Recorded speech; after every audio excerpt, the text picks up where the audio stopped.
سنو، حضرت سالبہ بن عبد الرحمن میرے کریم محبوب علیہ السلام کے صحابی ہیں، غریب ہیں. غربت بڑی اعلیٰ چیز ہے. ہاں غریبی بڑی نعمت ہے، یہ آزمائش ہے، اس میں کوئی شک نہیں. لیکن قیامت والا دن پتہ چلے گا جب غریب چھلانگ لگا کے جنت میں داخل ہو جائیں گے. امیر تو کھڑے ہیں نا. میرے نبی پاک نے حضرت عبد الرحمن ابن عوف کو، حضور صبح صبح اٹھے تو نبی پاک کی آنکھوں میں آنسو تھے. فرمایا میرے عبد الرحمن بن عوف کو بلاؤ. حضرت عبد الرحمن بن عوف آئے تو حضور نے سینے سے لگا لیا. نبی پاک کھول کے روئے. یا رسول اللہ، حضور کیا ہوا؟ فرمایا عبد الرحمن رات میں نے خواب دیکھی ہے، سارے جنت میں چلے گئے، تو پیچھے رہ گیا ہے، تو پیچھے رہ گیا ہے. میں کھڑا تیرا انتظار کرتا رہا، میں تیرے بغیر جا نہیں سکتا تھا. پھر تو آیا ہے تو تیرا سارا وجود پسینے سے بھیگا ہوا تھا. حضرت عبد الرحمن ابن عوف تڑپ کے روئے، قدموں پہ سر رہا. حضور میری غلطی. فرمایا یار تیرے پاس مال بڑا ہے، تجھے حساب دیتے دیتے لیٹ ہو گئی، تیرے بیگ کھل گئے، تجھے حساب دینا پڑ گیا، تو لیٹ ہو گیا، میں پریشان ہو گیا. حضرت عبد الرحمن ابن عوف نے 100 گھوڑا مال اوپر رکھ کے حضرت عبد الرحمن نے حضور کی بارگاہ میں پیش کیا. کہا یا رسول اللہ یہ. اور پتہ ایک دن کیا ہوا؟ ایک دن سرکار کے وصال ظاہری کے بعد حضرت عبد الرحمن ابن عوف نبی پاک کے گھر کے دروازے کے باہر آ کے بیٹھ گئے اور یوں سر کو پکڑا ہوا ہے، رو رہے ہیں. حضرت ام سلمہ حضور کی زوجہ باہر آئیں. کہا بیٹا عبد الرحمن کیا ہوا؟ جب پوچھا کیا ہوا تو اور کھول کے روئے. کہا کیوں روتا ہے؟ کہا اماں جی جب تک میرے محبوب حیات ظاہری میں تھے مجھے بتاتے تھے یہ مال نہ کما، یہ کم. میں حضور سے بات کرتا تھا تو حضور روک دیتے تھے. اب مجھے ظاہراً بتانے والا کوئی نہیں، مال کے ڈھیر لگ گئے ہیں. آج حساب کرنے بیٹھا ہوں تو حساب نہیں ہو رہا. سوچتا ہوں اگر میں پھنس گیا تو مجھے کون اس سے بچائے گا؟ آپ محبوب کی زوجہ ہے، میری ماں ہے، میں آپ کے پاس آیا ہوں. اماں جی مجھے بتائیں میں کیا کروں؟ تو حضرت ام سلمہ بھی رو پڑی، کہنے لگے محبوب تھے، میں کہاں ان کی ترجمانی کر سکتی ہوں، میں نبی پاک کی ترجمانی کیسے کروں؟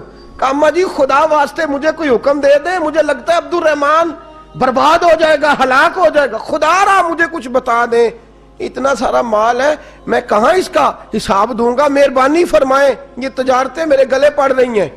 حضرت ام سلمہ کی جب منت کی تو فرمانے لگی جا بیٹے آدھا خیرات کر دے. کتنا؟ 2.5% نہیں، کتنے فیصد ہے؟ 50%، 50%. حضرت عبد الرحمن ابن عوف گئے اور 50% خیرات کر کے کہنے لگے اماں میں نے 50% دے دیے، میں بچ جاؤں گا نا، میں بچ جاؤں گا، میں دے آیا ہوں آدھا. تو حضرت ام سلمہ فرمانے لگی میں نبی پاک کی بارگاہ میں سفارش کروں گی تیری، اور نبی پاک اللہ کی بارگاہ میں سفارش کرے صلی اللہ علیہ وسلم. حضرت سالبہ بن عبد الرحمن حضور دعا کر دیں، غریبی ہے. میرے نبی پاک نے فرمایا تجھی اس حال میں ہے بہتر ہے.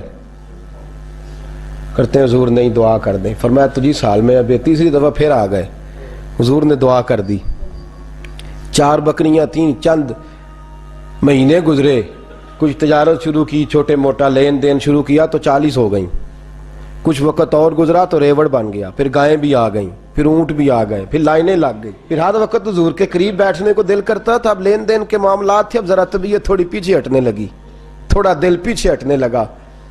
پہلے 5 نمازیں مسجد میں، پھر زور اثر کی چھٹی، میری طرف دیکھو اور دیکھو میں کیا عرض کر رہا ہوں.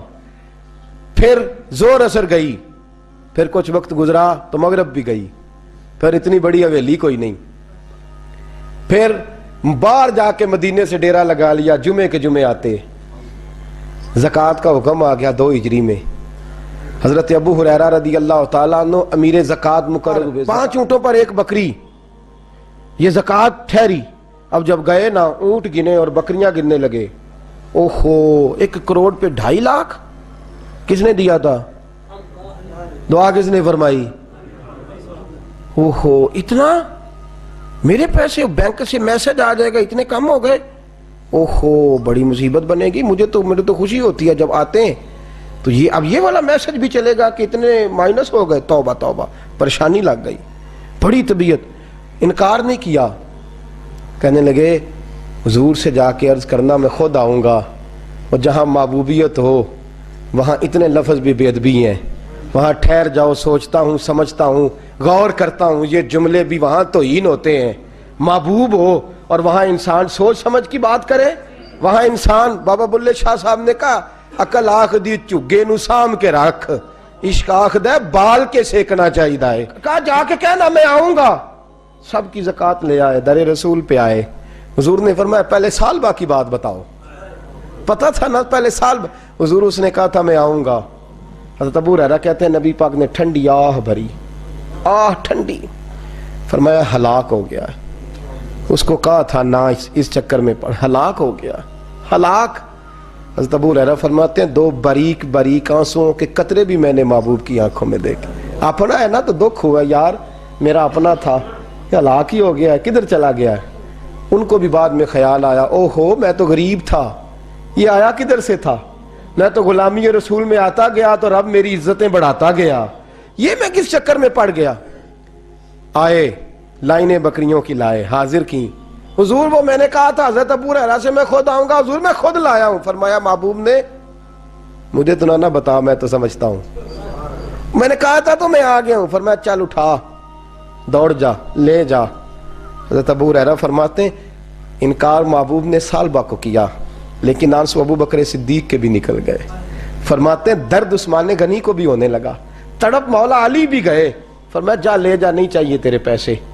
فرماتے ہیں سالبہ نے ہاتھ باندھے، کہا محبوبہ غلطی ہو گئی. حضور مجھے، فرمایا تجھے کہا نا تیرے نہیں چاہیے، نکل جا. حضرت ابو ہریرہ فرماتے ہیں جب نبی پاک نے رخ پھیرا تو صحابہ کی زبانوں پہ بھی جاری ہو گیا یہ تو ہلاک ہو گیا. کہتے ہیں مدینے میں قحط پڑ گیا. محبوب نے فرمایا بلال تو بھی آج لا. ایک خشک چھوارا حضرت بلال کا قبول ہو گیا. لیکن سالبہ لائنیں لگی یا مال کی. فرمایا جا لے جا، تیرا قبول نہیں ہے. فرماتے ہیں تڑپتے رہے ساری زندگی اور مال کو دیکھ دیکھ کے آہیں بھرتے رہے لیکن کریم نے اس تجارت کو قبول. حضرت ابو بکر صدیق کے پاس آئے، سرکار کے وصال حضور قبول فرما لیں. فرمایا ساری دنیا کا قبول ہے، جس کا میرے نبی نے قبول نہیں فرمایا میں کیسے قبول کر لوں. حضرت عمر فاروق کے پاس آئے، فرمایا نہ تیرا قبول نہیں. حضرت عثمان کے زمانے میں وصال ہو گیا. عزیز یاد رکھ تجارت وہ والی کر جو تجھے نجات دے، اس چکر میں نہ پڑ جا جو تجھے الجھا دے. قرآن مجید کی آیت آئی اقترب للناس حسابہم وہم فی غفلۃ معرضون. لوگوں کا حساب قریب آ گیا ہے اور وہ ابھی بھی غفلت میں پڑے ہیں، ابھی بھی 2 کے 4 اور 4 کے 10 کر رہے ہیں. حساب کا وقت قریب آ گیا. حضرت انس آئے مسجد سے، ایک صحابی مکان بنا رہے تھے، جھونپڑی تعمیر کر رہے تھے. حضرت انس کو پریشان دیکھا، کہنے لگے انس خیر تو ہے، کوئی نئی آیت تو نہیں آئی؟ تو جناب انس کہنے لگے آیت تو آ گئی ہے، رب نے کہہ دیا ہے کہ حساب قریب آ گیا، تیاری کر لو. جھونپڑی بنا رہے ہیں، محل نہیں، جھونپڑی بنا رہے تھے. ابھی دیوار کچی مکمل نہیں ہوئی تھی، ہاتھ جھاڑ دیے صحابی نے. ادھر رخ پھیرا تو حضرت انس کہنے لگے کہاں جا رہے ہو؟ کہنے لگے بھئی میں حساب نہیں دے سکتا، میں مصطفیٰ کے پاس جا رہا ہوں، میں نے نہیں دیوار بنانی، بس بھئی میری اس دوڑ سے بس میں کوئی نہیں حساب دے سکتا، میں کمزور ہوں. میرے رسول کائنات صلی اللہ تعالی علیہ وسلم نے میرے دوستو تجارت کرو لیکن اس کو عبادت سمجھ کے کرو.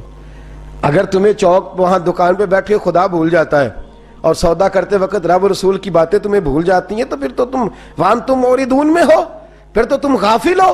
اور اگر وہاں بھی تمہیں رب یاد رہتا ہے، میرے رسول کریم صلی اللہ علیہ وسلم نے فرمایا بنی اسرائیل کا تاجر انتقال کر گیا، آج ہماری تجارتوں کا حال. مجھے بتائیں 1 کروڑ کی راس ہے ایک بندے کے پاس، کاروبار ہوتا ہے کہ اس سے کہ نہیں ہو سکتا؟ آپ سیانے تاجر ہے، میں تو نہیں، مجھے بتائیں کروڑ سے ہوتا ہے کہ نہیں؟ تو وہ جو 1 کروڑ اس نے لون لے لیا ہے اور بینک سے، وہ کس لیے لیا ہے بتائیں؟ کیا تماشا لگا ہوا ہے؟ کس چکر میں پڑے ہوئے ہیں؟ سود کا دھندا عروج پہ ہے، ناجائز مال عروج پہ ہے. ہم لوگوں نے ہر آدمی، میں بینک کے ساتھ کاروبار تروڑ مروڑ کے جی میں وہ فتویٰ دیکھا تھا وہ چیز، بھائی بجا جب 1 کروڑ روپے کا تیرے پاس راس تھی تو اس سے کاروبار کر رہا تھا، مانا کیا تھا، ضرورت کیا تھی، حاجت کیا تھی، کون سی بھوک تھی جو تو نے رب رسول کی ریٹ کو ہی چیلنج کر دیا ہے؟ تو سود جیسی لعنت میں گرفتار ہو گیا. میرے نبی کریم صلی اللہ علیہ وسلم نے فرمایا 70 مرتبہ ماں سے زنا کرنے والا برا نہیں، اتنا برا نہیں جتنا 1 لقمہ سود کا لینے والا برا ہے. اتنا سخت حکم قرآن نے بیان، اور قرآن مجید نے کہا اگر سود نہیں چھوڑنا فَأْذَنُوا بِحَرْبٍ مِّنَ اللَّهِ وَرَسُولِهِ، تیاری کر لو، پھر اللہ بھی تم سے جنگ کرے گا، اس کا نبی بھی تم سے جنگ کرے گا، تگڑے ہو جاؤ، تیاری کر لو۔ اور یہاں سب کچھ چل رہا ہے، سب کچھ ہو رہا ہے، اس کے باوجود نماز بھی ہو رہی ہے، حج بھی ہو رہا ہے، سارے کام ہو رہے ہیں، 2 4 5 بھینسیں لا کے اور جناب بچے لا کے قربانیاں بھی ہو رہی ہیں، سارے چکر ساتھ ساتھ چلائے ہوئے ہیں، 6 ماہ دارت۔ میرے رسول کریم صلی اللہ علیہ وسلم نے فرمایا لوگو یاد رکھو، تجارت وہ والی کرو جس میں اللہ تم سے راضی ہو جائے۔ مال کمانا برا نہیں، جائز پیسہ برا نہیں، جتنا مرضی چاہے کماؤ، لیکن تم تو اللہ کو بھول گئے ہو، تم نے تو حلال حرام کی تمیز ہی نہیں کی، تم نے تو راہ خدا میں خرچ کرنے کی باری آئی ہے تو بخل سے کام لیا ہے، کنجوسی سے کام لیا ہے، تم نے تو اس کو بڑا ہلکا جانا ہے، رب کو دینے کی باری آئی تو تم حساب کرنے لگ گئے۔ حضرت اسماء کہتی ہے میں نے چند دینار گن کے حضور کو دیے، یا رسول اللہ یہ قبول کر لے، 2 3 دفعہ گنے، حضور مسکرائے، فرمانے لگی اسماء اللہ کی راہ میں گن گن کے نہ دیا کر، ورنہ وہ بھی تجھے گن گن کے ہی دے گا۔ حضور کیا کروں؟ فرمایا اس کے رستے میں بے حساب دے، وہ بھی تجھے بے حساب ہی عطا فرمائے گا، تو گننے لگ گئی ہے اللہ کو دے۔ حضور نے فرمایا بنی اسرائیل کا تاجر تھا، قیامت کے دن اللہ نے اسے معاف کر دیا، جنت دے دی، اللہ معاف کر دے گا، تو تاجر کہے گا یا اللہ میں تو دنیا دار تھا، کس برکت سے معافی ہوئی؟ تو رب فرمائے گا تیری تجارت کی برکت سے۔ معافی کس وجہ سے مل گئی؟ نماز روزے حج کی بات نہیں فرمائی، فرمایا تیری یا اللہ وہ کون سی؟ فرمایا تو بتا، تو جب کہتا تھا وہ تیرا ملازم جاتا تھا لوگوں سے پیسے لینے وصولی کر دے تو ان سے کہتا تھا جس کے پاس ہوئے لے لینا، اور جو مجبور ہوا اسے ٹائم دے دینا، تو کیوں کہتا تھا؟ کہ یا اللہ اس لیے کہ تیرے بندے مجبور تھے۔ فرمایا تو دنیا میں میرے بندوں کا خیال رکھتا تھا، میں آج تیرا خیال رکھوں گا۔ تجارت نے جنت دے دی، تجارت نے جنت دے دی۔ ہم آسانی نہیں کرتے، نرمی نہیں کرتے، بلکہ میں نے دیکھا ہے چودھری صاحب سوٹ لین گئے تھے، انہوں نے آندے نے آ جان کے پیسے تسی لے جاؤ، کہا تو آ جان کے، اگلا لے کے آیا، نال کریڈٹ کارڈ جیب میں ہے، وہ چیک بک ہے اور کئی اس نے چیزیں رکھی ہوئی، انہوں نے تو لے جا۔ اور غریب عورت بیچاری، اس کی بچی کی شادی ہے، ماڑی ہے نا بی بی، وہ دکان پہ چڑھی اور اس نے کہا وہ والا سوٹ دے، تیرے والا نہیں، یہ اماں تیرے، خدا سے ڈر، اللہ سے ڈر، تو کپڑوں میں بندوں کو تولتا ہے، تو جیبوں میں لوگوں کو تولتا ہے، تو لوگوں کو وزن کرتا ہے ان کا، اماں تیرے والا نہیں، تو کو چھوٹی گل کر، ڈر اللہ سے، تو لوگوں کا وزن بنائے گا، وزن بنانے والا میرا رب ہے، طاقت دینے والا میرا۔ ہم نے مالک دکان کے کرایہ دار ہوتے دیکھے ہیں، اور ہم نے بڑے بڑے تاجر یہاں تجارت کرتے تھے ان دکانوں پہ ملازمت کرتے دیکھے ہیں، بے پرواہی ویک سجن دی جتھے کسے دی پیش نہ جاوے، انہیں تاجاں والے در در رولے، منگتے تخت بٹھاوے، اپنی زندگی میں تجارت کر اس رنگ کی کہ تجارت تجھے جنت کے اندر داخل کر دے۔ یہ چند آداب تجارت ہیں۔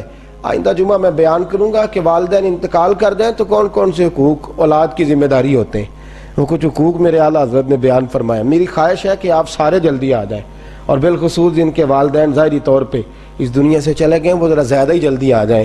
کچھ چیزیں ہیں جو ہمیں سیکھ لینی چاہیے، اور وہ ہمیں شروع کر دینی چاہیے جو ہمارے لیے نفع کا باعث ہوں، ہمیشہ مدحت خیر الانام میں گزرے۔ دعا ہے یہ عمر درود و سلام میں گزرے۔ آخر دعوانا امید ہے آپ سب لوگ خیریت سے ہوں گے۔ اللہ تعالیٰ آپ سب کو اپنے حفظ و امان میں رکھے، آپ کی جان میں، مال میں، عزت و آبرو میں خیر و برکت عطا فرمائے۔